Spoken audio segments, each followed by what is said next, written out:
please. So moved. Second. All in favor? Aye. Aye. Okay, so good evening, everyone. And the first topic on our work session agenda this evening is the continuation of our internal town board conversation regarding the proposed form-based code and the draft generic environmental impact statement for the Chappaqua Hamlet. This is, as I just mentioned, a continuation of a conversation that we began back in November, on November 24th. We will go through a number of different items this evening. Before we do, I had a couple of remarks I wanted to make at the beginning, and I assume the other town board members do as well. So I will go ahead and launch into my comments, and then if anybody wants to add their 2 cents, please feel free to do so. So the one thing I wanted to address at the top of the call is that there was a mischaracterization at the last public hearing of our project to rezone the Chappaqua Hamlet, where it was stated that this was an effort to evict low-income residents who are living downtown today in affordable housing units in order to build 4 to 5-story luxury apartment buildings. Last week, we had a resident who spoke at the public hearing who actually read a letter by another resident, his name was Will, who lives in an apartment above the Opportunity Shop. And Will had actually just learned that the town was planning to redevelop the Opportunity Shop, and that as a result, he would have to move. And the resident who read this letter claimed that the town board was displacing vulnerable residents, demolishing their homes, and trying to clear them out of Chappaqua. We were accused of doing this in order to line the pockets of wealthy white developers. This is untrue, and it's unkind. I cannot imagine feeling so strongly opposed to a zoning change that I would feel compelled at Christmas time during this season to knock on the doors of residents who are renting apartments in our community and to cause them anxiety and fear by telling them that the town is taking action and that they're going to lose their homes. For clarity, the Opportunity Shop building does not have affordable housing units. The rents there are set by the property owner. If the rents there are less than market rate, this would be due to the condition of the property, possibly a rental subsidy such as Section 8, or an agreement between the property owner and the tenant. So as I wrote back to Will when I responded to his email, his lease agreement provides the terms for his current housing, and there is nothing about the rezoning that would invalidate or cancel his lease agreement. That said, I acknowledge that the building is in the area that will be rezoned, and the owner of the property, the Opportunity Shop property, if he or she so wishes to redevelop that property, they could choose to do so. That's property rights. Under the current zoning for the hamlet, there is no requirement that affordable housing be built in the business district. And that's because the hamlet today is zoned for business retail or for light industrial uses only. The town has adopted the county's model ordinance, which requires 10% affordable units, but this currently only applies to residential zoning. And so this is why when you look at a property like 91 Bedford Road, there are 14 units there. The county model ordinance would require 10% affordable units. But because 91 Bedford Road is today in the BR zone, there are no affordable units in that development. So incidentally, we had a resident who came before us last week who used 91 Bedford Road as an example, as a case study to demonstrate that 3-story buildings could be profitable. So I would just point out that what made that development profitable in part was the lack of affordability requirements there. To be clear, the goal of the town's rezoning efforts is to increase the number of housing units, to diversify our housing stock, and to promote, not to eliminate, affordability in the Chappaqua Hamlet. And we will do that, we will accomplish that by creating an affordability requirement in a district where one does not exist today. So Reasonable people can disagree. We can debate whether the affordability requirements that we have in our draft form-based code today are sufficient. We've heard from some residents who suggest that the percentage should be increased. It should be higher than 10%.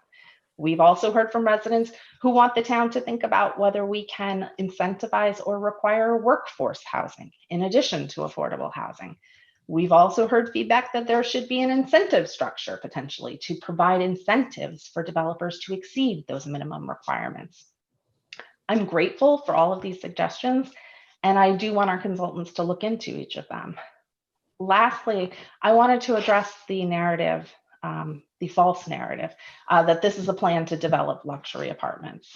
So those who have engaged with the material in the form-based code and in the DGIS know that for our maximum build-out scenario, we've estimated a maximum at full build-out of 706 studio and one-bedroom apartments and 353 two-bedroom apartments, and that these properties are located in close proximity to the Metro North train tracks, some of them.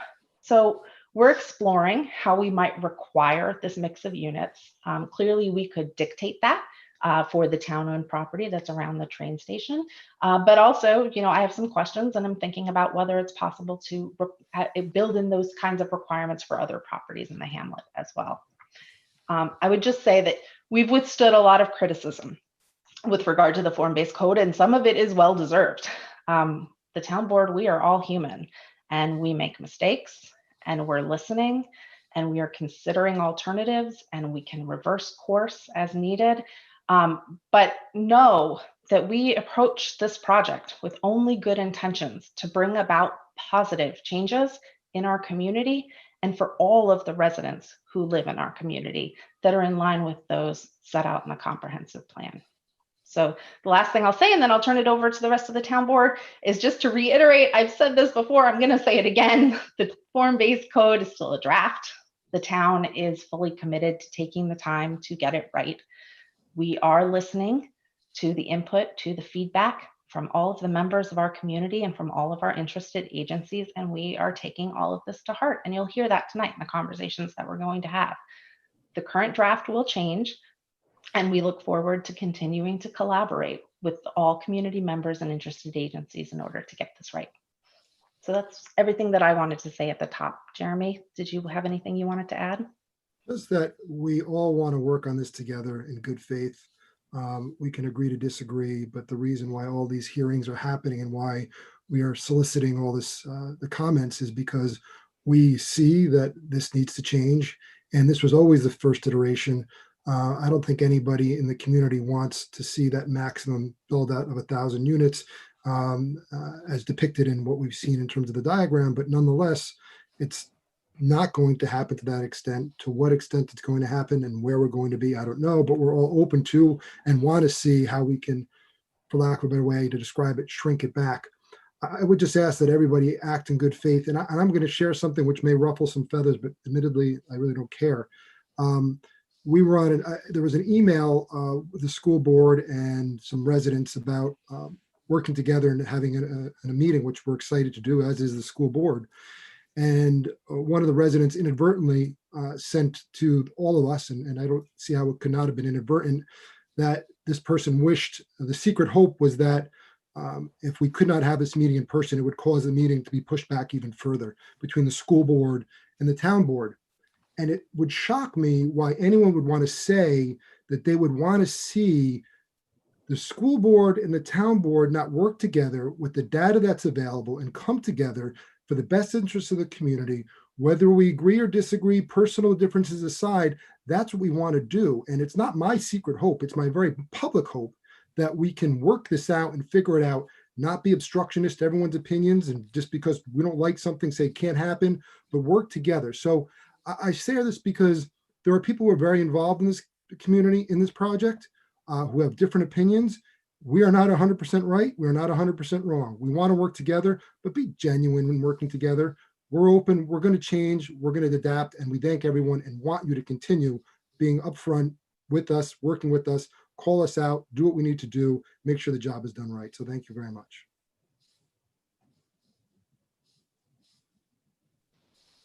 Thanks. I'll just go around the horn, as it were, and see if any of the other town board members had anything that they wanted to say at the beginning. Lisa? I guess just to reiterate and add upon what Jeremy said, to me, this is not they agree with us, they don't agree with us. This is really, again, as I said last time, we're in the impossible situation of trying to figure out a way to, enhance our downtown, to increase, housing stock, to, basically get to the needs and wants of a lot of residents while not ruining our downtown and maintaining the bucolic setting and what everyone loves about our downtown. So to me, we don't have an agenda other than, or at least I don't think anyone else on the board does, but other than wanting to get it right and do the best we can for everyone. So to me, whether we're meeting by Zoom or whether we're meeting in person, and whether you're sending us emails or stopping by my house or, coming to town board meetings, I and I think everyone else we want to hear everything, all your ideas, what you don't like, what you do like, and again, just work together collaboratively to try to figure this out. That's it. Well said. I'm always amazed that you manage to say in one paragraph what it takes me 5 to do sometimes. Lauren Levin, do you have anything you want to add? Sure, just to be brief, I think that what folks I hope that they realize and acknowledge that all of us here are putting in the work and the effort, because we certainly can at this point. And a lot of the reason why I ran for town board and luckily got appointed to this position was because a lot of the feedback I got from my neighbors, and by the way, I live right behind Bell School. I walk into town, I see those dilapidated buildings that have boarded up windows that have been there for years, that are weeds that are growing, et cetera, et cetera.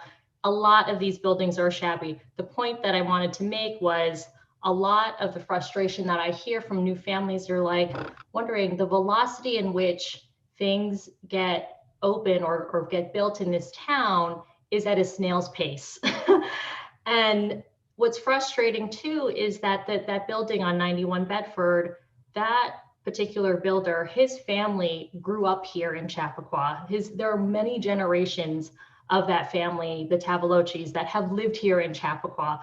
And it took them 3 years just to get a shovel to the ground, even though they even had a local architect work on that project. And I think that what people have to understand is that we have a current zoning ordinance that is incredibly obsolete. It's been around for 60 years. People don't want to read that document because it is dense, and we want to provide a mechanism so that it's straightforward and that we can preemptively set guidelines so that people understand what our residents want this town to look and feel like. So for that, I appreciate everyone's feedback. We listen, we read everything. I read the comments. I know I get tagged constantly and I don't respond. It's because I think that the important thing is that I'm doing the due diligence, that we're working behind the scenes and we're keeping our heads down, and we just want to get the work done. So I really appreciate all the folks who are on this call tonight. And I just hope you recognize that we're really working our butts off here to make sure that we get this right. Thank you. Okay. Thanks so much. Okay, so I will go ahead and share my screen again so that we can take a look at, oh, Zoom, why are you so difficult? Okay, I shared this last time as a way of kind of organizing our conversations around the form-based code. We talked last time about everything that's in the administration and process bucket and everything that's in the regulating plan bucket. I thought we would start this evening with a conversation in the sort of retail and housing category here. It's a little bit like Jeopardy. And then we can, if we have time, also tackle impacts. And if we don't have time, The good news is that we do have time in this process. Of course, the upcoming milestones are the joint meeting work session with the BOE that will happen, the Board of Education for Chappaqua Central School District, that will happen on January 13th, 2021, and the next public hearing, which we have now scheduled for January 19th of 2021. So we will have a work session prior to both of those and an opportunity to pick up on anything that we are unable to finish tonight. And I will say once again that just because you don't see your issue here on the screen, just because you don't hear us talking about it, doesn't mean that it's not important, and doesn't mean that it's not substantive, and doesn't mean that it won't get addressed. It will. These are just some issues that the town board identified that we wanted to have an internal conversation about. Again, just because your issue is not here doesn't mean that the consultants aren't going to be tasked with studying that as a part of putting together the final GEIS. So I will stop sharing my screen and we can kind of jump into a conversation about housing and retail. And so the first item that was on that list was around the affordability requirements. And I actually talked a lot about this already at the top of the call. But just to sort of kick off that conversation, a couple of things that I noted at the top of the call that I'm interested in learning more about, and I'm interested to hear the rest of the board's feedback on this as well. We received comments back from the Westchester County Planning Department with regard to our DGEIS, where they noted that while the form-based code does take up the county's model ordinance with regard to the 10% affordability requirement, that we do not in the form-based code currently address incentive provisions and the idea of creating an incentive structure that would encourage developers to designate more than 10% of their units as affordable. And so that's one thing that I'm interested in hearing everybody's thoughts on, and perhaps getting some feedback from our consultants on as well. So I guess I'll lead off by saying, I think it's the great equalizer for everybody at some point is education, right? Meaning that if we give people access to education, that's how you really achieve everyone at least as close to being on an equal playing field, irrespective of your economics, race, gender, etc. I'm certainly not opposed to it. At the same time, and encourage it, but at the same time, I don't believe that Newcastle has to be the central place in the hamlet that is the largest affordable housing location. I'm not describing that. It's not saying that justice, but meaning it's not incumbent solely upon this community to bear that responsibility. So I'm certainly not opposed to it, to increasing, and I certainly wouldn't want to go under what the county wanted. But I think we should be paying a closer attention to workforce housing too, which is different than affordable, although sometimes conflate the two, because we also want to encourage people that may, whether the young professionals or old professionals, but whatever they're doing, blue collar, that they can't afford otherwise to be in this district, but still can have added value, whether that's our current police officer, or current firefighter, although it's volunteer, they're here, teachers, even lawyers, doctors, construction workers, the whole gamut of people who could be use workforce housing. So I'm open to the conversation, but I don't want this to be, in my view, that this is not a project or a zoning code to make Newcastle Hamlet the central piece of affordable housing. I hope I explained that right. I'm so happy you said that, because I thought I was going to be the only one to say that. I actually agree with you. And I cannot tell you the number of residents who have come up to me saying that exact same thing, but that they've been too nervous to actually say that publicly because they feel like certain members of the community will have an issue with them not being completely liberal. And I really agree with that. And I think we've done a great job with our affordable housing at Chappaqua Crossing. And we have affordable housing going up in the Conifer building. Granted, that's not the ideal location that we wanted. But, you know, and I certainly agree with mirroring the county's model. And I do agree about workforce housing. I think if we could have a way for our teachers to be living in our community, and some of our police officers, if they would want to do that, live in our community, I think that would be very valuable as well.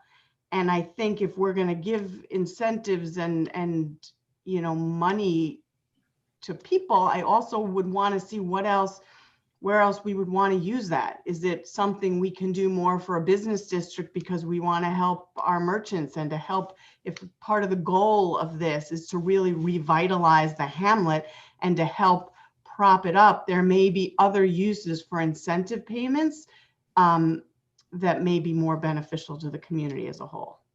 Let me just clarify, and Sabrina, you can correct me if I'm wrong about this, but I believe that what the county is talking about when they say that we should consider incentive structures for affordable, for the creation of additional affordable housing beyond the 10% that's required in the model ordinance, is that it would be something like, you know, the ability to have additional height.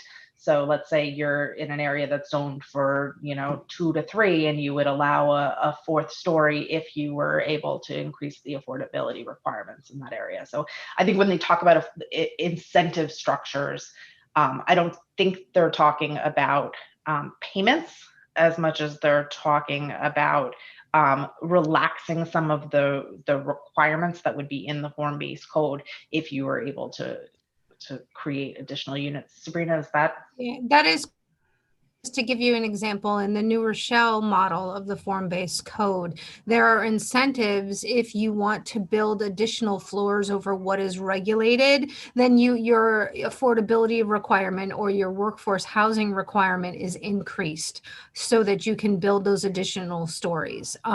In addition, there have been models that will relax parking requirements as an incentive. So it's not just height, but it's other aspects where the developer offer more affordable units. And when I say affordable, it's workforce and affordable.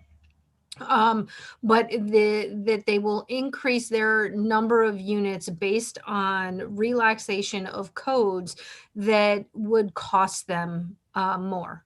Do you know what I'm saying? Like, parking spaces are expensive. And if you want more affordable units, and you compensate the increase in affordable units by relaxation of parking requirements, if that can be accommodated. So that's an example. See, my understanding was that it was tax incentives as well, because I know they have definitely offered that in other municipalities. Right, but the towns aren't. Some towns offer tax incentives. I've heard this board agree that they did not want to offer local tax incentives. Affordable developers usually obtain state federal tax credits, which is why they build the developments that they build, and they're usually on the larger side, on the larger scale, whereas a lot of developers will come to the town and ask for a payment in lieu of taxes if we are requiring certain things. And so a way to balance that out is to create an incentive structure within the code that will enable the town to not need to provide the pilots, if that makes sense. Because you've had discussions previously about not wanting to affect taxes with these developments. So if you don't want to do that, another way is to incentivize with other things. Taxes are often used to do that. Yeah. Okay. So if we're going to move to then incentivizing instead of with taxes, which I made my opinion clear on that. But if in terms of, relaxing things in the code, we're not a New Rochelle. We're a very small hamlet. So to relax parking would be a problem for me, to relax parking. And to say you can build higher, well, we're already having an issue with that. We're going to, we don't want it higher. So I'm not sure what we would be able to offer them. We could certainly look at it if there are other incentives. There are other options. But, I think it's going to be hard to find those in a way that would be meaningful to somebody, because we're just a small town. We're not New Rochelle or any of these, larger towns. If I may give you an example of things that have been, because I hear you. And, from a practitioner standpoint, height has been a big issue. We've had certain members of the public tell us, yes, you can, make it work at 3 stories. For example, if let's say 3 stories does work, but the town board really wants an affordable component. So are there areas where you do want to consider 4 stories and get that affordable component? So we're very far away from coming up with suggestions for you to balance all of your goals, right? You just now said, Lisa, one of your goals is not to reduce parking. And Ivy said she would like to do better than the county standard of 10%. So with those goals, myself and the consultant team, as well as council, will come up with options for you to balance in the code what your goals are. Okay, so yes, there is an awareness that the height is questionable. Absolutely. And so we have some work to do to really flesh out what is meaningful in relation to the goals of the community and the code. I hope that helps. I just want to say one other thing on this affordable housing piece. We received a public comment that really got me thinking on this point as well. To Lisa's comment earlier, I think we all feel proud of the way that we built affordable and workforce housing into market rate housing. I wasn't on the board. You build affordable and workforce housing into market rate housing up at the Cupola building. And I think, and I know the county's proud of that too. I've said before that, the county holds that up. Literally, it's the cover of their presentation. It is a model. And so, we're right to feel proud about that. And that's very much the kind of affordable and workforce housing that I'd like to see in the hamlet, is that integrated model, right? And so, we got a comment from somebody that has kind of been stuck in my head about, if you create a zoning ordinance, a form-based code that, is such that a developer who wants to do that kind of an integrated model cannot turn a profit on the building, are you then opening yourself up to an alternate reality where you end up with more purely affordable buildings because that is where they're able to get funding? That's all that's able to be built. So, if you can't get a return on investment on your sort of mixed and integrated housing, which is the kind of thing we all would like to see and would like to incentivize, are we then opening ourselves up to seeing, more of the conifer style of development as opposed to this more integrated model that we want to see? Absolutely. And so taking that thought, that is part of the challenge in writing a code that meets the goals of the community. Okay, because when we look at the build out analysis and we look at the modeling had to be developed where you had blocks developed based on the controls within the code. And when I say controls, the topography, the height, the parking requirements, all of those dictate how much land you actually have to put building on, right? And as going back to the workforce housing code and the properties that the workforce housing code was placed on, and that's the Conifer building in particular, this is a very small project in our town for them. It is a very large project for us. So you have to understand that the assumptions in the DGEIS are based off of a kind of a pie in the sky. Property owners, selling together or working together to create whole blocks of new, because that is the most impactful. The reality of that happening is not too easy, just by the way that property ownership works. And so, your goal to have more of the cupola building, the cupola building took a lot of partnerships and cooperation and a willing developer. We need to enable our code to enable that.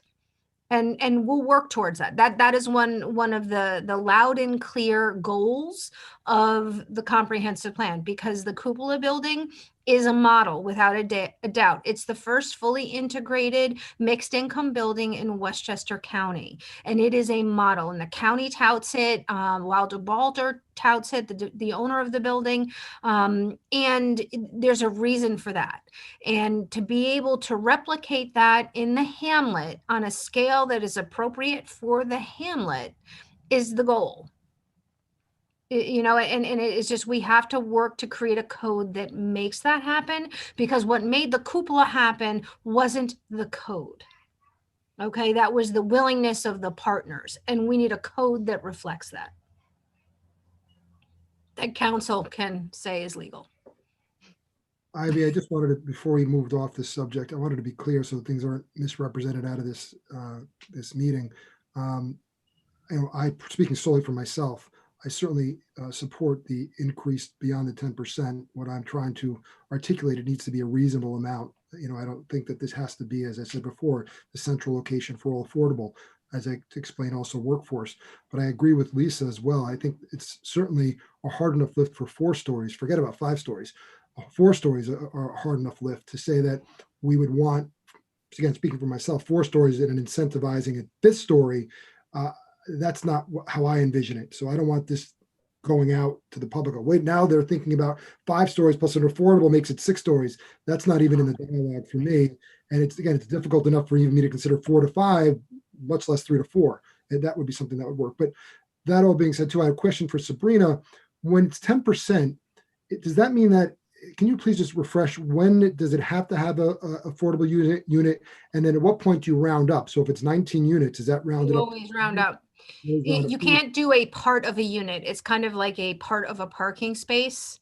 So if it's 15, it's equivalent of 20. In other words, you would need 10% of 20. How does that work? You need 10% at 9 units. All right. So what if it's 17 units? Is that, sorry, I'm throwing 7 units. You'd have 10%. That's 1.7. So that means you'd have 2 units. 2 units. Okay. It would be 2 units. But I also want to remind folks, right? Because Jeremy, you're talking, your point in, we're not looking at 6-story buildings. Our DGEIS, the maximum height we analyzed was 3, 4, and 5 stories in certain areas of the town. We cannot tack on additional stories because we did not study it. It would open up a whole other DGEIS process. Okay, so that's very important for people to know about. I think that's like such a critical point. Jeremy and I were talking about this earlier today. I mean, I think when I look back on how this process has unfolded, I remember the 3 of us who were on the board when this project kicked off. All of us had expressed skepticism from the get-go in 5 stories. And the desire was to study the maximum because we can always pull it back, as opposed to you can't add it in. So if we, studied it and then it didn't work, you couldn't have thrown more in, but you can kind of pull out. So does anybody else, before we move on, did anybody else have any comments on affordable and workforce housing? Jeremy and Lisa pretty much covered it for me, so I appreciate that, guys. I see Lori raising her actual hand. I just had a question, and that is, feedback perhaps that we've gotten around the viability of 3-story, right? Viability of 3-story without affordable is not an option, correct? Because the 3-story building would have at least the number, presumably, unless it were huge apartments, they would have at least the number of units to require it. Well, that's what we're looking into. That's what our consultants are going to examine, the viability of 3 stories as opposed to 4 and 5. But it's not just viability of 3 stories, right, period. It's the viability of 3 stories that includes affordable, because there's an affordable requirement, right? Correct. But the way you can address that is you have the 3 stories, thinking out loud, then the 4-story, if someone wants to go to 4 stories and make it. But what we're talking about is, I thought you were saying the same thing. Yeah, but then what you're talking about is, if you were going to, let's say that the baseline for a given area was 3 stories, but you could go to 4,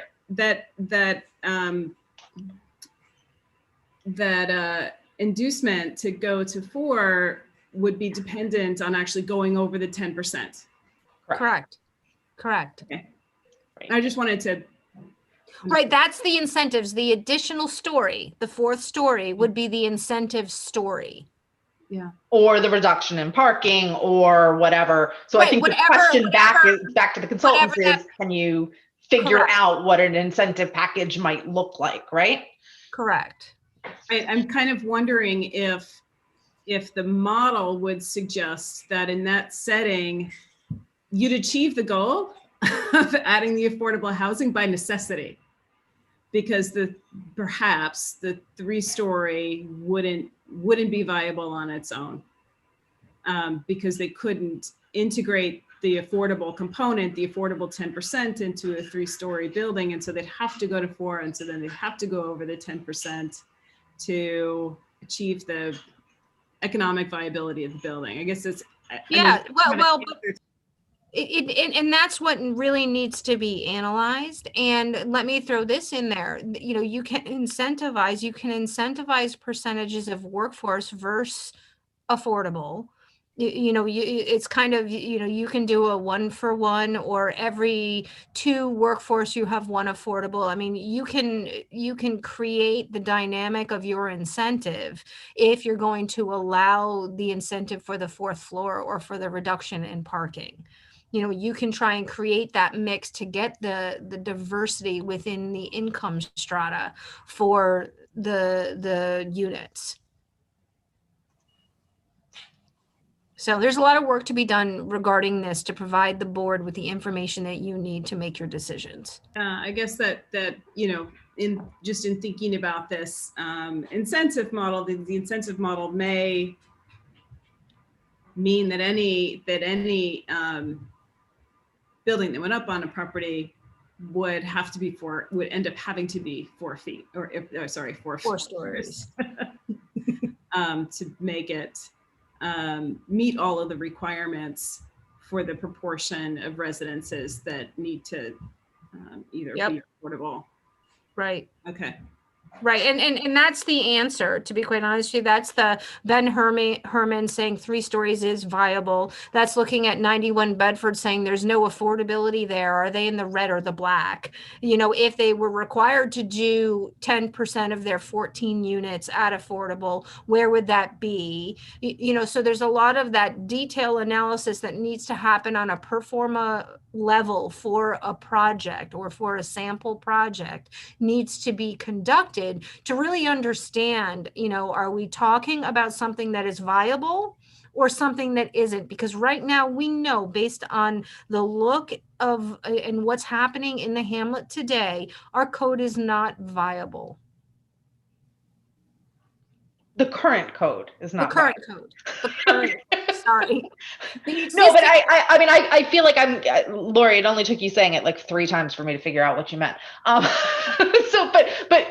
So basically your point is, if we have areas in the form-based district where we're proposing 2 to 3 story height limits, the question, Sabrina, is there a profitability for, will we ever see development anywhere where we're limiting it to 2 to 3 stories? Because we do have areas in the code where right. Well, that is the question, the 2 to 3 stories and the 10% affordable. And the question, you also have to remember, we have a lot size issue. You're balancing small lots in a lot of instances. You just can't put more than 6 units above a commercial area in the hamlet. And so 6 units under the code, the model ordinance is not 10%, right? It's 1 unit. Does that 1 unit cause a profitability problem at 3 stories? And I can't answer that right now. I need to dig down into the pro forma model to understand the cost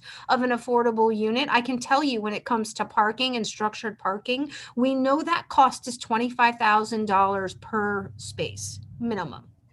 Okay, so it's easy to understand that if you can't park it on the ground floor, you're going to have an expense. So the same thing has to happen with an affordable unit. What is the cost of an affordable unit? And when you start talking about 2 and 3 stories versus 4 and 5, or 2, 3, and 4 stories, you start looking at different construction techniques with height. So all of that has to be factored into that economic model. And that's what we will be going back to gather additional information on. Well, I hope we are gathering additional information on that, because, we're not, this a little bit off topic, but just since we're discussing it right now, this whole question of profitability, when I go back and I look at the work that was done that underlies the profitability model that we have today, we used one area and we did one sample building in one area. I don't know that that's sufficient. Yes, and So, I can tell you, I agree with you. yeah. Okay. And we need to do more. And I'm working on outlining what we need to do to really get at the heart of this issue. Great. So you're in good hands. We just don't have answers yet.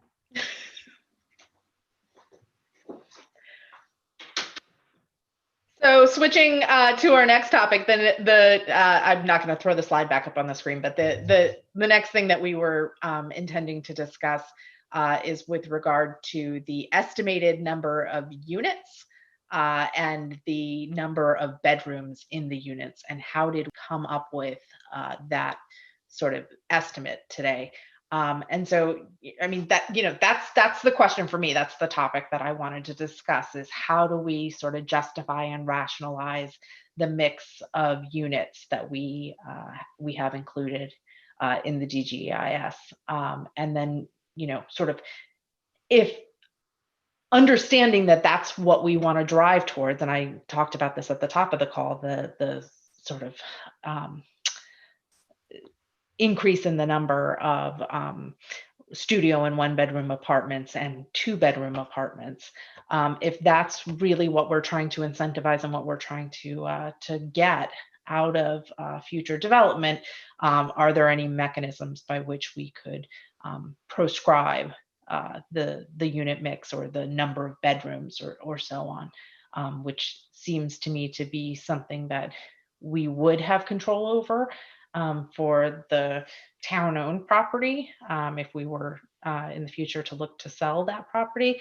But is it possible for us to do that for other properties as well? So that's what I meant when I wrote that bullet. I don't know if other board members have reflections on that as well. I think Nick answered that question in part. Did he not, Nick? That we have to be creative, but we can't dictate the type of bedroom. The type of number of bedrooms per unit.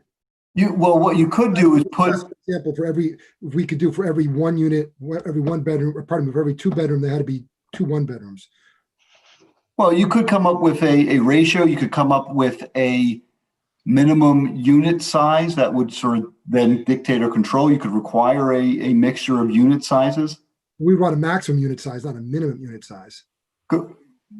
Yes, yes, thank you, yes. Right. So we could then say for every 3-bedroom apartment, there has to be 2 again, I'm making it up, 2 1-bedroom apartments in a studio. Look, I've not seen it that way, but I believe under zoning, if you want to, we can justify that. We can come up with a record that you could come up with some type of ratio. I don't know how it would be expressed, because it might not all fit within every unit given the total square footage, but we'd have to come up with some formula. Yes. And just to be clear, we didn't study 3-bedroom units. That's not included, right, Sabrina? Right. We have, I think, 4 3-bedroom Single family homes were included in the study area, but the idea of the units that would be built out was that they were 1-bedroom and 2-bedroom. And the majority of which studied were 1-bedroom units.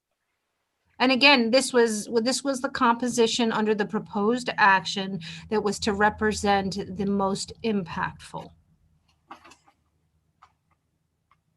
Most impactful from what perspective, though? Because, maybe most impactful in terms of the number of units, but if we're thinking about, and this bleeds into the next topic, which was how do we project the number of school-age children, right? A 3-bedroom unit, which we didn't study, Correct. is because- much more likely to, has a different multiplier associated with it than a one bedroom unit. Right, but the type of housing that we have seen traditionally in a hamlet area in relation to a train station is not 3-bedroom units. When you start talking about 3-bedroom units, you start bumping up to townhomes and single-family homes. And the downtown working group, per the town board's direction, was to focus on the type of housing that we are currently missing in the community. And so I think that the question to Nick, can we regulate no 3 bedrooms? Right? That's kind of that's the better question, because it doesn't matter if it is a 1-bedroom, a 2-bedroom, or a studio. It's really when we start getting into 3 bedrooms that we really didn't study, because it really isn't reflective of the type of housing that the community needs. Can we regulate to prevent that from happening in this area? I'm comfortable that you can, and you would also want to, I don't know if you want to tie that to a maximum size as well, but you're suggesting that it must contain 1 or 2 bedrooms or studios, and state specifically no 3 bedrooms. Yes. I'm Yeah. sorry, Nick, I thought we discussed this and you had told me we couldn't do that. Maybe I misunderstood the conversation, because that's to me a game changer. But I'm comfortable that you can do that. okay, that's terrific. I thought. Yeah. Sorry if we've. Right. I mean, but again, you have to look You're at both- what the DGEIS studied. If somebody wanted to do all 3 bedrooms, they wouldn't meet the test, the checklist of how do you compare with the environmental review, because we didn't, right? They would be Well, genuine. Go ahead. Yeah, I apologize, but it would really be looking. They might be able to, because we're looking at bedroom counts and people, not so much. Right, you could have 5 2-bedrooms equal to 10 1-bedrooms. So you're looking at unit count. You're looking at the impacts from the people, not the number of bedrooms Correct. within a unit. Well, when it comes to water use, when it comes to number of school children, that bedroom count is indicative of different numbers than number of units. Yes. So I'm sorry, I'm not understanding, Sabrina. Are you saying then, and you may not know the answer, so maybe this is something that needs to be studied, but are you suggesting that if a property owner came with an application before the development department under the form-based code and said, I want to develop 6 3-bedroom apartments on my property? It's going to be all residential, and it's 6 units, and they're all 3-bedroom units. Are you suggesting then that because we did not study the impacts of 3-bedroom units, that it would not be allowed under the code? Well, that is a possibility. That is a possibility because it results in different water usage and the generation of a different number of school children.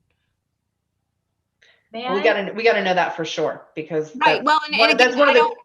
things we're hearing a lot of pushback on from the community. I understand that, but again, we don't have the right. It has been questionable that we are working with the right information, right? The right number of school children, for example, to understand the impact. And so let's just throw it out there, right? Let's say, there are 600 kids that come out of the school study that says that's what we can expect with the full build out in the hamlet. And they tell us we just don't have the capacity for that. Or they tell us that they'll have to create X number of new classes to handle that.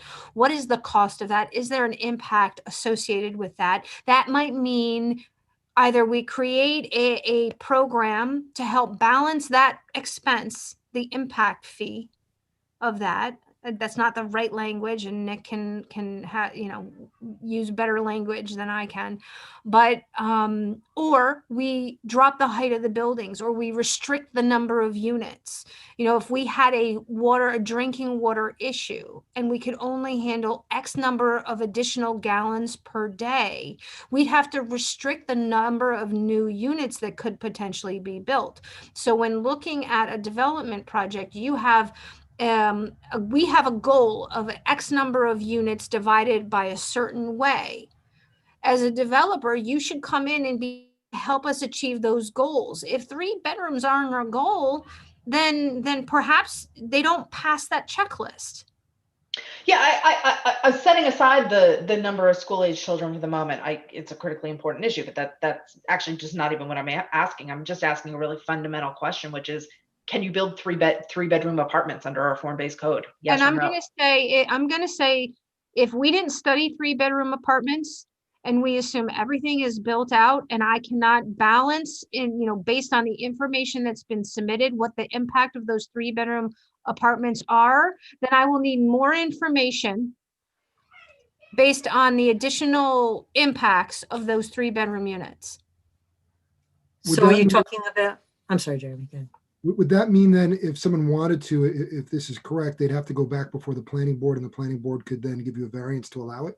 Well, the planning board can't issue a variance, but what would happen is that they would have an opportunity to change their plans to meet our code, or meet our environmental review.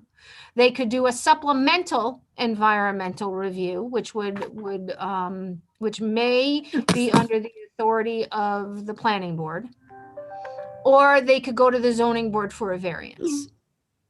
Another suggestion that I'm replicating from a municipality in New York with dwelling units, they have this clause here with a base density where they specify the maximum number of dwelling units in apartment buildings is 15 per 40,000 square feet, or one dwelling per 2,666 square feet, like a base density.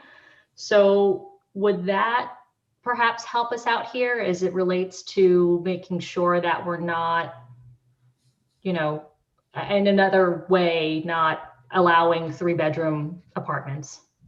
Well, but the dwelling unit doesn't define the number of bedrooms.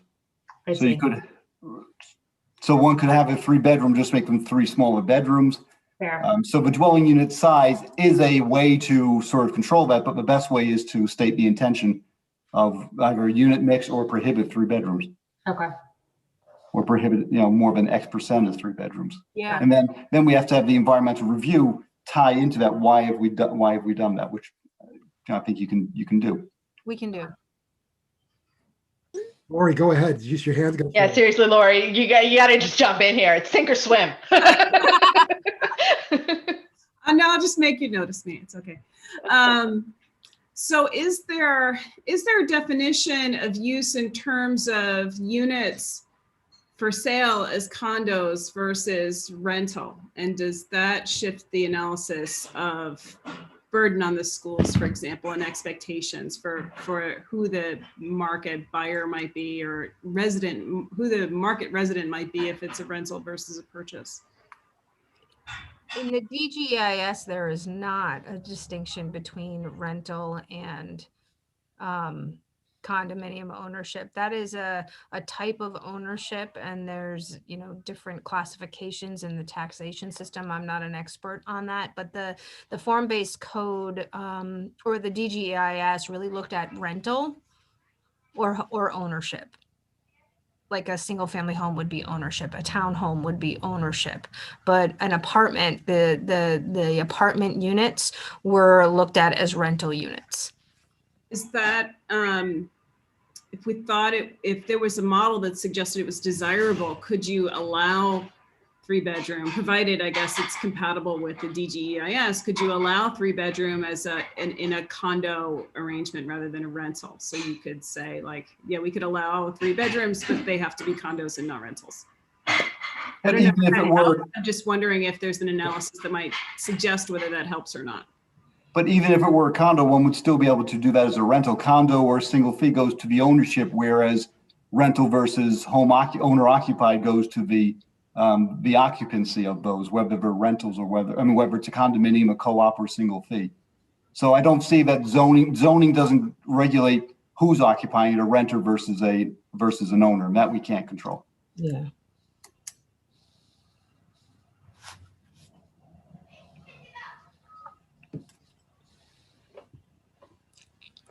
Okay.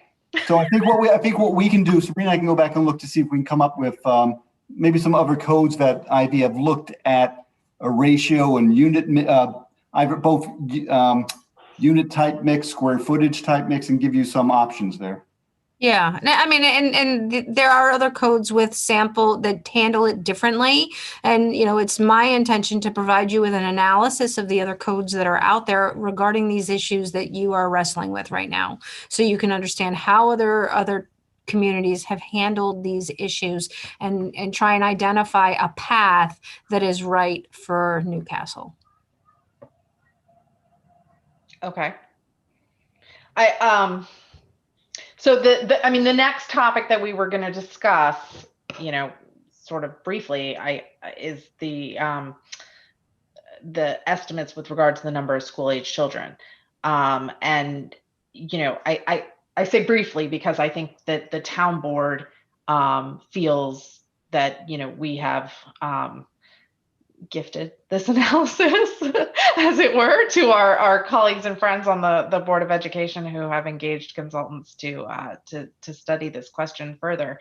But I am sort of mindful of the fact that this question that we've just discussed with regard to sort of the number of bedrooms that we have has relevance to that analysis as well.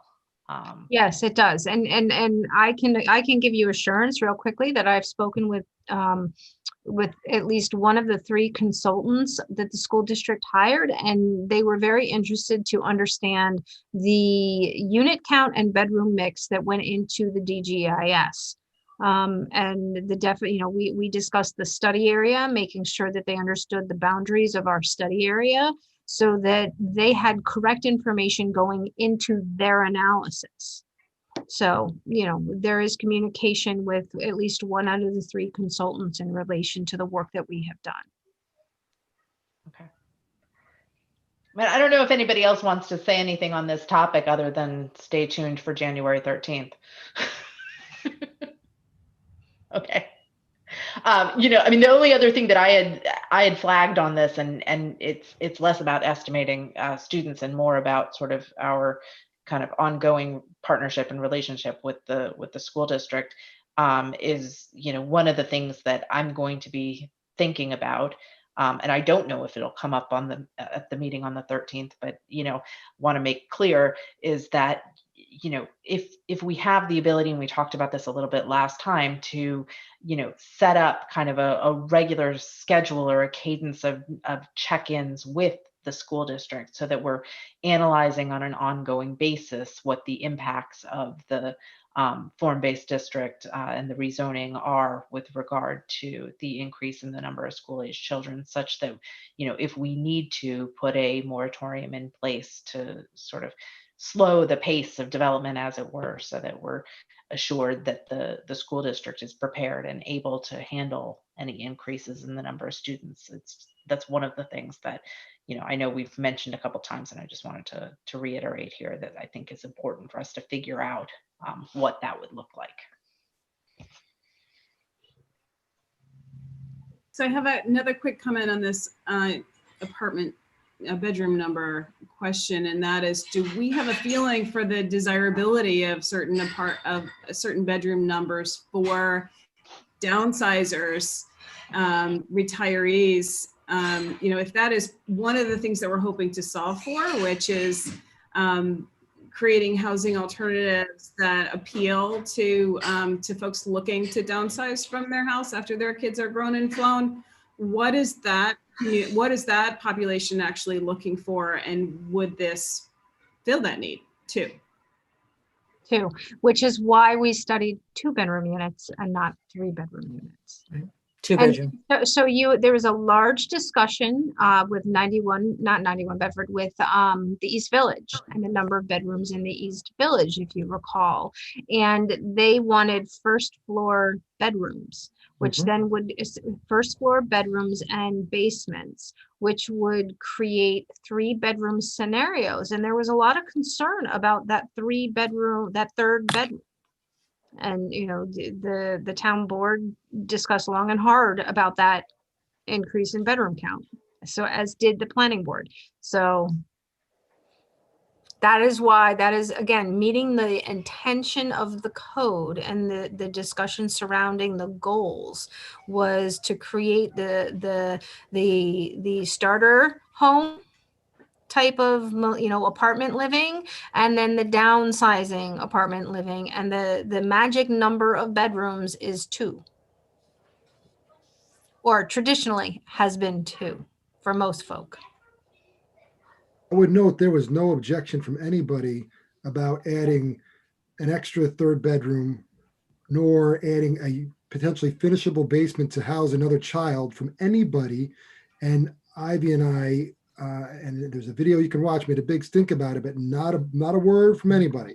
And it's just interesting that was a non-issue to add a, what kind of kid would not want to live in the basement away from their parents and they got a little older? Non-issue from anyone anywhere. Adding kids to the district, and things like that. But this has become, granted to scale, but it was silence on that. Well, that sort of bleeds into our last topic, and then we'll have gotten through the whole bucket here on housing, and that is with regard to tax revenue.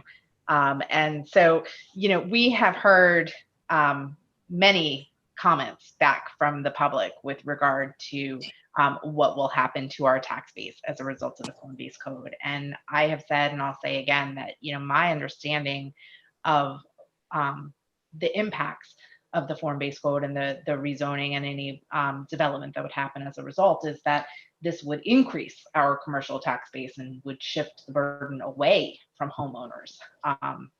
And the feedback that we've heard is concern that the form-based code would in fact raise people's taxes in order to cover the cost of educating additional students.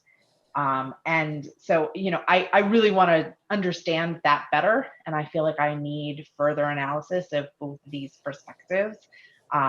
It's something that is addressed today in the form-based code in a way that, or rather, sorry, in the DGIS in a way that I think needs to be further fleshed out. I mean, repeatedly the DGIS makes this point that, the new tax revenues that are going to be generated as a result of future development would address the costs of any additional services that are needed. It's a really definitive statement that's being made. And so, I want to be sure that we feel that kind of confidence that the revenues that will be generated will offset the additional demand for services, and that not only goes to the schools, but also speaks to the impacts on our fire services and our police services and all of the myriad of public services that are provided in the town. Yeah, and to that end, I want to make sure, when we first started this process, we were not in the middle of the pandemic, which we are now. And, I think retail has changed. There's a lot that's changed. And I want to make sure that analysis is incorporated in that looking at certain tax bases and, is it still, if we build it, they will come. I don't know if that's true anymore. So I want to make sure that they look at it with a critical eye. Yeah, and these are all comments that have been submitted by the public that will be responded to in the FGEIS. Absolutely. Ivy, will you humor me and allow me to, I mentioned another earlier about taxes, and I put something together. I worked with Josh Herman, and I just want to try to address the perception of what people would pay, what people pay now, and break it down a little bit. Will you give me just a couple minutes to do that? Yes. If I may, folks, I just want to step out. I do have to attend the planning board meeting. Oh, I'm sorry. Yeah, Thank you, Sabrina. That's the reason for the 7 p.m. Sorry. cutoff. We'll give Jeremy a few minutes and then we'll switch over to the rest of the agenda for this evening. Okay. Thanks. Bye, Sabrina. Thank you so much. Bye-bye. So using that $34,500 number, that whether it's real or not in terms of educating a child, I spoke with Josh and asked him how many households are actually paying that, and that's per one child in the town of Newcastle. If you average it out, that's not your total top property taxes, that's just your school taxes. And he said about 8%. So I asked him to break out mine, although I could have done it on my own. And my total, I think it's fair to start with me, my total property tax is $28,200 roughly, of which $20,000 roughly goes to Chapakua Central School District. I have 3 kids. So if you broke out my 3 kids, you're talking about $6,700 roughly per kid I'm paying into the Chappaqua Central School District.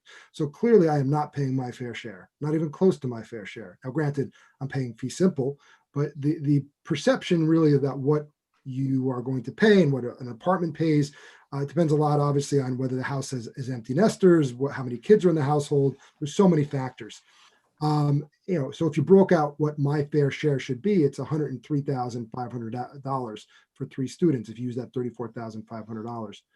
So then I asked Josh to break out, how many homes we had and how many condominiums in total that are both in Newcastle and CCSD, as opposed to Newcastle and touching on other school districts like Ossining and Bedford, of which we have 4,302 number of non-condominium homes, and there's 602 condominiums. And the average tax bill for the median CCSD tax bill for a residential home, non-condominium, is $19,075. The median CCSD tax bill for a condominium is $5,414. So you put 3 kids in a condominium or 2 kids in a condominium. Again, if you just average it out, divide that number by 2 or by 3, same way you would do for my house. So then also you're talking again, $2,700 roughly for 2 kids in a condominium is what they're paying into the district, and a residential home would be 2 kids would be around $10,000. I then asked them to break out our condominiums, and again I went first for myself because I don't want to seem like we're picking at anyone, but we say, well, wait a second, condominiums are fee simple, they've got to be paying more than an apartment that we may have. Well, that's not necessarily true, because you break out, for example, Ledgewood Commons has 40 units. They average $5,587 prior to any exemptions in the school tax bill. Pheasant Run is $4,370. Riverwoods is a lot at $8,967. So again, you're dividing that by either 0 students or multiple. 3 bedrooms would be potentially 2 other students. I won't go into all the details, but I think what's important is then I asked him to break out a hypothetical building of 15 units. And the units, we say an average of $3,000 per unit, which doesn't seem too high or too low, meaning there could be some higher unit values and some lower rental values. And you throw in the 5% vacancy and collection, and you break it out, you're talking roughly $513,000 a year. Look at effective gross income, breaks it down to about $360,000. And here's where you actually find out what the school tax would be if you broke it out per unit. And after going through all that math and using equalization rates and things like that, ultimately at $3,000 per unit, the approximate annual school tax per unit would be $5,513, much like many of the condominium that we have now. And again, if it's no students, 1 student, 2 students, depending how big it is, that's just an average. So I share that with the town because I find it, I used the term before, sort of the Orwellian, some taxpayers, all taxpayers are equal and some taxpayers are more equal than others. I think I got it right this time. I butchered it last time.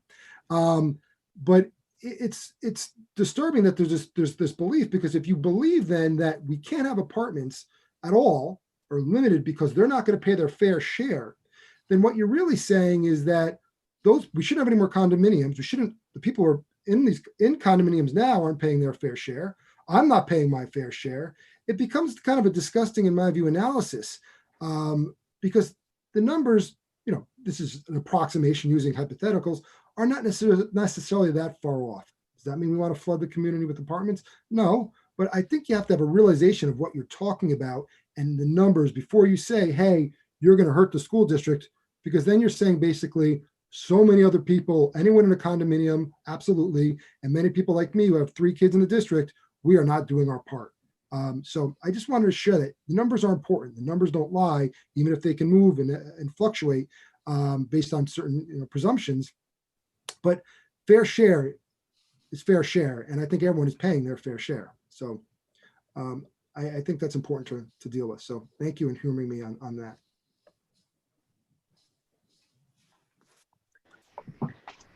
So maybe we'll close with that, having finished the 3rd bucket.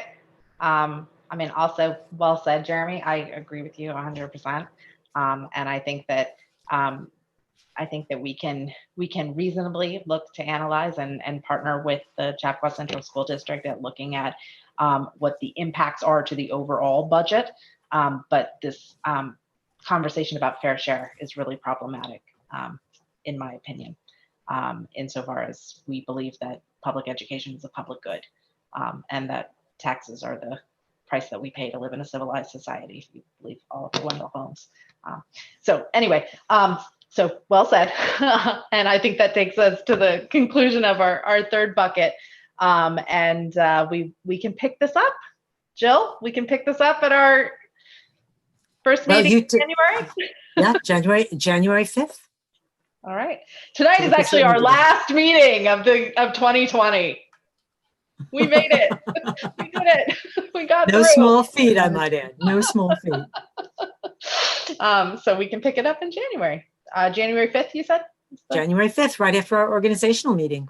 We'll just dig right in. Splendid. I know, too exciting. I bet you can barely wait. So are we ready to move to our next topic? I think we are. All right, we've got Kellen here. Kellen, Hi, Kellen. can we grab Allison back on? She was here early. She was an early bird. There she is. So Kellen, can you introduce the topic for the town board and just explain who Allison is and what our presentation is going to be about? Absolutely. Thank you. Good evening, everyone, town board. We are currently, as you know, working very hard on the hazard mitigation plan for the town. And we've acquired Tetra Tech, and Allison Miskimen will be kind of walking us through a brief presentation, no more than 10 minutes, to kind of understand the process, where we are, and who all has input in the plan, and what the end goal is, which hopefully, as hard as they've been working, they will have a draft plan by, I think, early next week. It's a record time, by the way. And I'm very thankful to Tetra Tech and Allison's team for working on this. So with that said, I'll hand it over to her, and I think she's going to share her screen, and she has a few slides for us. Good evening, everyone. Thank you, Kellen. Welcome, Allison. Thank you so much, Jill. Long time no talk. Yes, I know. We've been hard at work and meeting very frequently, and appreciate everyone's time this evening. I'm going to share my screen because I do have a few slides that I'd like to walk you through as we talk through the hazard mitigation plan. So just bear with me here. I want to make sure. Let's see. Am I might be sharing the wrong screen? Can you see my slides, or am I in? We can. You can. Okay. Is it a full screen? Hopefully. Half a screen. No, we're seeing your presenter's notes. Okay, that's what I thought. All right, let's try this again. All right. Technical difficulties, I apologize. Let's see. One more time. And I will share screen 2 as I bring up the slideshow. There we go. Yeah? That's it. Okay, great.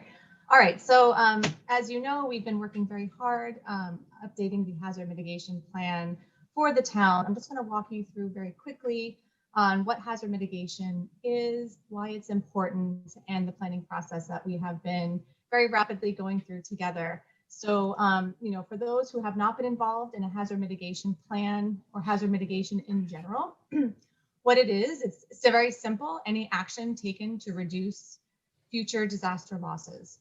FEMA focuses on risk to life and property, and so that's what we're doing in this plan. Hazard mitigation is part of the emergency management cycle. And so typically when we have a hazard event, you very quickly move into response and recovery, and mitigation is usually a second thought. So mitigation is, in my opinion, the most important part of the emergency management cycle, because in a blue sky day, when you don't have a disaster, that now is the time to plan and think about and strategize how to reduce your future risk. So that's what we've been going through together the last few weeks, and are finishing up the planning process early next week to really dive into what the town is at risk to and come up with an action plan on how to reduce your future risk, because it's not a matter of if, but when that next event may happen. I just wanted to share this very briefly, that investing in mitigation is Very important. There's a great return on investment. There was a study conducted by the National Institute of Building Sciences that calculated that for every dollar spent in mitigation, it saves $6. So certainly a wise investment of your money. It depends upon the hazard of concern, certainly, and you can see those ratios on the screen, but certainly it's something that's important to invest in. So that way you're actually saving and reducing future losses if you invest in mitigation on the blue sky day. So what's on the screen here is just an overview of the planning process that we've been going through together. It's an 8-phase planning process, and I'll walk you through where we're at. But just in general, hazard mitigation planning is authorized by the Disaster Mitigation Act of 2000. It basically tells you that in order to be eligible for mitigation funding, you need to have a hazard mitigation plan in place. It needs to be active. It needs to be approved by the state and FEMA. And these plans need to be maintained and active. Every 5 years, they need to be updated. So previously, the town participated in the Westchester County Hazard Mitigation Plan. But as you know, it expired this month, and that's why the town decided to move ahead and do your own hazard mitigation plan to ensure you remain eligible for the mitigation funding. And the plan is essentially your roadmap or your action plan that outlines what you can do to reduce future risk. So this 8-phase process is where we're at today. We started, the week before Thanksgiving. We assembled a planning team. We've assessed your risk. We've been involving the public and stakeholders every step of the way. And today we just had our mitigation strategy meeting in phase 4, and we discussed phase 5, plan maintenance. So you can see just in a few short weeks, we've already breezed right through planning phase 5. We are assembling the plan right now in draft format, and we're posting it for the committee review. And then the next step will be for you to adopt the plan, and I'll talk more about that in a moment. In terms of engagement, we are required by FEMA to engage the public and stakeholders. So what we've done is assembled a very robust committee that is constructed of town officials and stakeholders, and we've been meeting weekly. We've also been meeting with individual town department representatives and stakeholders to get additional information. We have included Westchester County. We've included the state Department of Homeland Security and Emergency Services. And we've also included FEMA Region 2 in all of our meetings. They've been invited and they've been attending and have been engaged. So this has been a really robust planning process despite how quick we are working together. As you know, the town has now a dedicated website, a web page for hazard mitigation planning, where we're posting updates to keep the public involved and updated on the process. There was a feature in the Ease newsletter with the citizen survey. Kellen and his team have contacted a variety of stakeholders. So you can see we have a robust engagement strategy that we started from day one. And we continue to update everyone on the planning process, because as we move to the public plan that will be posted for review next week, we want to make sure everybody was aware of this planning process and then has the opportunity for review and comment. So just a quick overview here. The goal is to reduce your hazard risk. There's many ways to do that. And so today with our robust committee, we went through how to reduce risk, manipulating the hazard, reducing or eliminating exposure. You can reduce your vulnerability by retrofitting structures, increasing your capacity, let's say to your drainage or infrastructure, stormwater infrastructure, and increase your capability and capacity. So those are all the types and ways in which you can reduce risk. And FEMA has 4 types of projects that you can identify to reduce that risk that are eligible under their grant programs for funding. This funding becomes available 2 different times. Annually, it is available through a competitive process. You do compete across all states and tribal nations in the US for that competitive grant funding program. But it is something that is made available to you on an annual basis. The second opportunity is post-disaster. When there is a disaster declaration, there's a percentage of the total loss that is set aside for mitigation. So certainly keep that in mind as you incur impacts and you have to submit those worksheets for public assistance. That money that you identify where you've had impacts, you can also consider mitigation at that point in time. So 2 times in which you can apply for grant funding that this plan ensures that you remain eligible for. And types of projects that we've identified to date, The plan will be available next week, but this is just a sample of what we've been talking about. Certainly, you know very well about the Upper Minkle Dam removal and restoration project that is identified. By this plan being approved by the town in January, it will ensure that your application to FEMA's Building Resilient Infrastructure and Communities program remains eligible and you can be considered for that award. We've identified backup power to your community center and your schools. Those are considered community lifelines that need to remain in operation during an event. Drainage improvements, repetitive loss to flood properties, and certainly outreach and education. So those are the types of projects that we've been working through with the committee, and we've been documenting it in the planning process. And once that plan is assembled, we will be posting it to the website for public review. There'll be an online form for anyone who would like to submit a comment, and we welcome that because we want to make sure that we can consider everyone's view. The citizen survey and the stakeholder survey has actually been quite successful, even given the short time frame. So we've taken the responses to date and we have considered those as a committee and have integrated those into the plan. So once this is available, Kellen will alert everyone that it is posted, and we welcome your input. After the plan completes some time in which it's available for public review, your final step is to adopt the plan via formal resolution. So this is something that even though FEMA and the state may approve the plan, it is not considered active and effective until the town formally approves it and adopts it. So we've provided Kellen and Jill an example resolution to just review in advance. So that way, once you get that approval, you can very quickly adopt and ensure you remain eligible for that funding. And then lastly, here are our next steps. As I mentioned, we are in the very final phase of our planning process. On Monday is our last meeting with the committee, and we will be finalizing the plan. The plan will be then sent over to Kellen and his team for posting to the website for that public review comment period. And then in early January, I recommend getting that on an agenda to review and adopt the plan via formal resolution. So with that, I'll pause and be happy to take any questions. I know I moved very quickly here, but I wanted to make sure that if there was any questions, I had time for that as well. Thank you. Thank you, You Allison. speak more quickly than anybody I've ever met. I want to be respectful of your time. I know you have a heavy agenda, and We do, but thank you so much. The town of Newcastle, the town board is like notorious. It's almost like a running joke for the fact that we often have these, critical deadlines that we seem to be pressed up against in the month of December. I mean, the number of Decembers that we've spent just trying as hard as we can to shoehorn something in before the end of the year. It's sort of amazing. And so I'm sorry because you got to be the project that we're shoehorning in before the end of the year.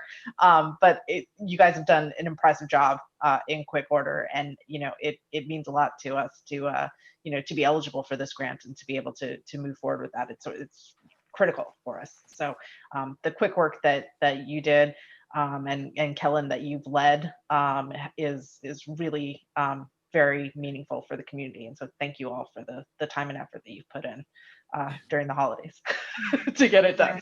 You're very welcome. It's our pleasure. And I'm really impressed by everyone that we've worked with. It's been quite an enjoyable planning process, I have to say. So I'm very impressed by everyone who's come to the table. And yeah, I think in the end, you're going to have a very robust plan. And in fact, I've been talking to FEMA and the state continuously throughout this process, and they're very confident in where we are right now and where we're headed. So thank you again for selecting us. Great. I have to say that Allison has been, a fabulous team leader, but, I'd be remiss if I didn't shout out to Kellen for just, taking and running with this and getting it done. This was truly a Herculean task, and boy, you really pulled it off. This is fabulous. Thank you. This on the heels of his wild success with Census 2020. Oh. So, I know, right? You might be the only one who's having a really good year. Good job, We'll Cal. see once the census comes out. We'll see what the numbers are. So we'll wait for that. Thank you. Doesn't though. matter. We came in a really Everything. close second, I was right? going to say, but we were big winners in this community. So. Sure we were. Go with it. Absolutely. And Allison, her team has really been, I can't imagine how much work, how many hours they've put into this over time. I mean, it's been, like she said, it's been a pleasure to work with them. So I'm really thankful that, they took it on and, made this happen in such short notice. Okay, so I've got January 5th, or January 12th is the draft resolution and plan. Allison, do you remember where we landed? We were trying to aim for the 5th. That would be That's fine. ideal if we can get it on that agenda. Consider it done. All right, Laura, Allison? Tiffany, we're good on the 5th. Helen, I just have one quick question. I don't mean to throw this out the last second, but it's kind of just glaringly missing for me, because I know we've talked about it before, Okay. is when you were looking at generators, why didn't you consider one for the Performing Arts Center? Because that's a place, if there's a significant power outage for a long period of time, not only can it be utilized much more comfortably than the community center could for a warming center, but also as a way to even entertain kids and adults. You could show a movie, you could do some things that would help our community while providing a really important service. We can absolutely add that into the plan. And this is another reason why we're presenting to you as well. I mean, any sort of input like that is gold to us, because we're still adding in things to our problem statements and our solutions. And so this is a fantastic idea to put in there. I wasn't sure if, between the community center or wherever to put the generator. I was hoping to get more input from other folks on that, but this is great. And I appreciate that. And Yeah, it really doesn't have to be an notes. either. Yeah, it doesn't have to be an either or. We pick the community center because it's currently being used, unfortunately, as a shelter, and it doesn't have a generator, but it does have cooking facilities, and it's handicapped accessible at the moment, which is something that we struggle with. But we can certainly add facilities to it. Hey, listen, more the merrier. Yeah, We even absolutely. included schools. Absolutely. No, that's very good. Thank you very much, Lisa. Appreciate the comments. Okay. If that's all the board has, I'm going to thank Allison and Kellen again very much, and we're going to move on to our next items. Great. Thank you all. Thank you, Allison. Thanks, everyone. Have a good evening.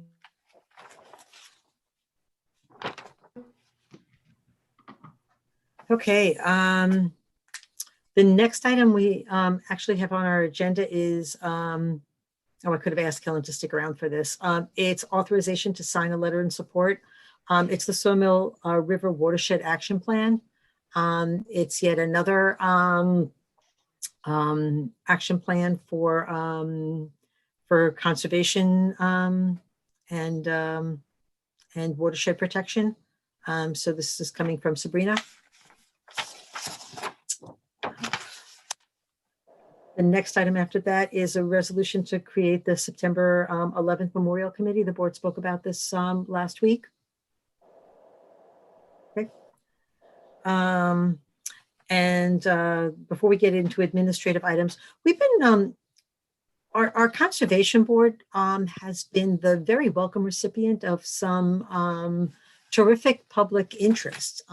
Their Gedney planting event was so well received that they have a number of people that are really interested in joining the board. And so we would like to be able to accommodate all the people that, volunteers that would like to step up and participate. So we're going to ask the board to take in, extend the membership numbers of the board to 11, and that would actually include 2 student members. One of the great things about Zoom now is that our student members can easily attend our board meetings at night. They don't have to, drive to a specific venue. And certainly with a board like the Conservation Board, a high school arm would be such an easy fit. And I even had, bounced the possibility that maybe even a middle school committee would be a wonderful fit, to be able to involve the middle schoolers in some of the plantings and removal of invasives that they have planned to do. So I'm really excited about the spark of interest of this committee.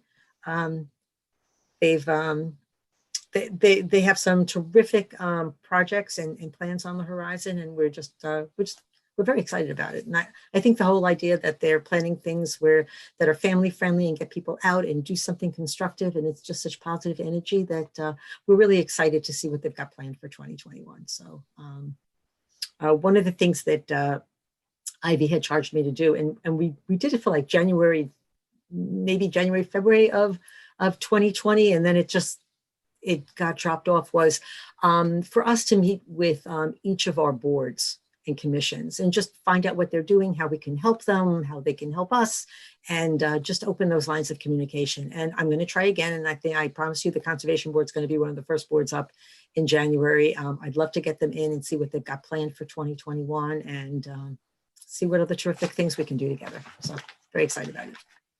Okay, sorry. Let's see, we've got payment of claims, adoption of minutes. So Partners in Safety is our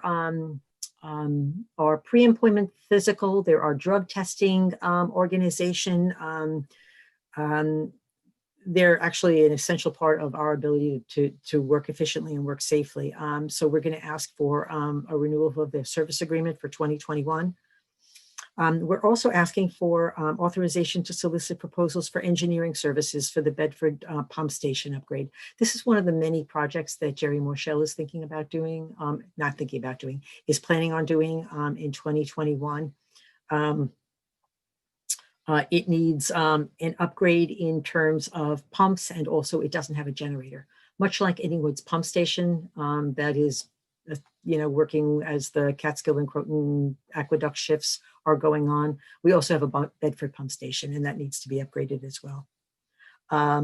The other item is a solicitation for proposal for engineering services for the cleaning of cement. It's actually cleaning / cement lining of water mains. And that's to increase the flow.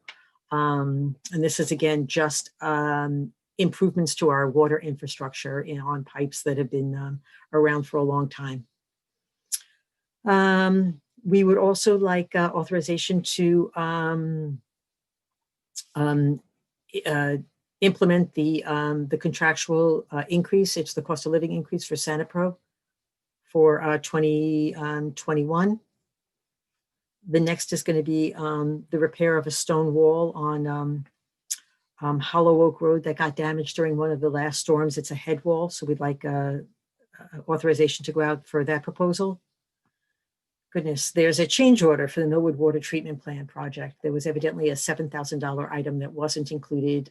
I had the Millwood Water Treatment Plant and our consultant go back over the proposals to make sure that it was not included. If the board recalls, this was a situation where we went out to bid. We were originally asking for field assembled boilers as opposed to factory installed boilers. They came in exorbitantly expensive. We rejected the bids, went out to rebid. They came back in at a fraction of the cost, less than 50% of what the field assembled boilers were. And our consultant suggested that there is an assembly that would increase the efficiency of the boilers. It's a $7,000 unit. The difference between the first and the second bid was only $1,500, but I did have the consultants go back and examine the bids, and they were able to confirm that none of the bids that were submitted included this recommended part. So I'm asking the board for a $7,000, the $7,200 expenditure approval. Oh my gosh. Next is an OGS mini bid. This is for one of the trucks that Bart was in Bart's budget for 2020, and we're getting it in right under the wire. The next is a street opening permit for the bond release. Next is a resolution to extend the senior citizen partial exemption for garbage and refuse collection. We already did it for the general tax exemption, but this is something else that the town offers to senior citizens, and we want to be able to extend it to those seniors that don't have an opportunity to file their tax returns because in a timely manner because of COVID. Goodness, our 2020 end of year budget adjustments. They are everything short of budget adjustments to capital projects, right, Rob? Help me out with this one. Contingency. Contingency, darn, that's what it was. I knew it was started with a C. Go ahead. Those will come separately and they'll be itemized. This is approving me to make any budget adjustments, move money from one account to another to cover any over expenditures. This happens on an annual basis, and the board does get provided with a list of those entries. Right. And when do we do the contingency? That will be probably in February, once we begin to close out the year, once some of our final payments, our final invoices come in and get paid, and we see which budget lines are overexpended. And that's when we usually allocate the contingency funds. Okay, and do you want to just talk to the board about the health insurance premium rates for 2021? The town's participation in MEPCO has allowed us this year, we're actually not going to have a rate increase, which is pretty phenomenal in the health insurance world. The town provides two plans. The MEPCO plan, the vast majority of our employees and retirees are on that plan, about 210. We provide the MVP plan, which is HMO, and that's far less. I think 16 or 18 employees, retirees are on that plan. So the vast majority are with MEPCO. That's our self-insured plan. We had phenomenal success actually this year, in spite of COVID, maintaining our costs, and you know, that's in part with our membership with the United plan, with the United Network of Doctors. UMR has a vast network, and they are able to negotiate discounts with the medical facilities. So that has helped us over the last couple of years really control our costs. So once again, no rate increase at all for 2021. And we are running a smidgen late. I'm sorry, I tried to talk as fast as I could. But we need to go back into executive session. We have a couple of things we need to do and a couple of people waiting for us. So I just need a motion to come out of work session and go into executive session for personnel and advice of counsel and contracts. So I'll so move based on your. Thank you. Second. All in favor? Aye. Okay, we'll see everybody back here at 8:15. It will be the same link for any of the attendees. Thank you. Thanks, Carrie. All right, We're leaving off this, right? right, leaving off this, back to executive.